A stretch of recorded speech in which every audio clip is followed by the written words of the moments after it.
আচ্ছা, বৈষম্য বিরোধী ছাত্র আন্দোলনের সমন্বয়ক আব্দুল হান্নান মাসুদের বিবৃতিতে বলা হয়, 9 দফা দাবি আদায়ে তাদের আন্দোলন, আমাদের আন্দোলন অব্যাহত থাকবে।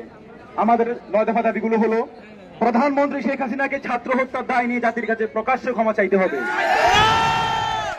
আইন শৃঙ্খলা রক্ষাকারী বাহিনী এবং আওয়ামী সন্ত্রাস কর্তৃক ছাত্র হত্যার দায় নিয়ে স্বরাষ্ট্রমন্ত্রী আসাদুজ্জামান খান কামাল, সড়ক পরিবহন ও সেতু মন্ত্রী ওবায়দুল কাদের, শিক্ষামন্ত্রী মইনুল হাসান চৌধুরী নওফেল, আইনমন্ত্রী আনিসুল হককে মন্ত্রী পরিষদ এবং দল থেকে পদত্যাগ করতে হবে।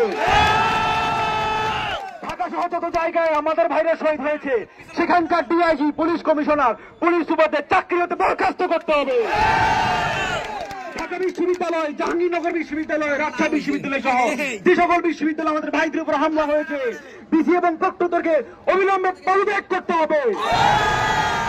যে পুলিশ সদস্যরা শিক্ষার্থীদের উপর নির্বিচারে গুলি করেছে, ছাত্রলীগ, যুবলীগ সহ যে সকল সন্ত্রাসীরা শিক্ষার্থীদের উপর নৃশংস হামলা পরিচালনা করেছে এবং পরিচালনার নির্দেশ দিয়েছে, তাদের আটক করে এবং হত্যা মামলার দায়ের দ্রুত সময়ের মধ্যে গ্রেফতার করতে হবে।